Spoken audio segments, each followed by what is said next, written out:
భారతదేశ త్రివిధ దళాలు ఉగ్రవాదులను తుదముట్టించే క్రమంలో మంగళవారం అర్ధరాత్రి అతి తక్కువ సమయంలో పాకిస్తాన్ ప్రేరేపిస్తున్న ఉగ్రవాద శిబిరాలను 9 మిస్సైళ్లతో దాడులు చేసి ధ్వంసం చేసి ముష్కర్లను హతమార్చారు.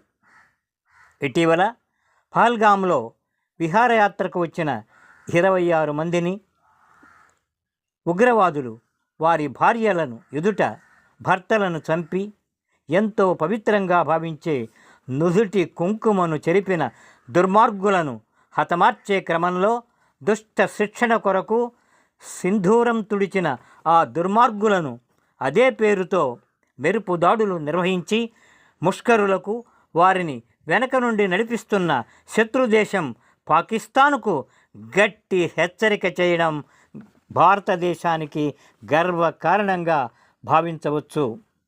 శోకసంద్రంలో తమ భర్తలను కోల్పోయి మహిళలకు కొంతమేర ఈ సంఘటన ఉపశాంతి కలుగుతుందని ఆశిస్తాం. త్రివిధ దళాల సాహస యోధులకు 100 కోట్ల ప్రజలు సెల్యూట్ చేస్తున్నారు. జై హింద్.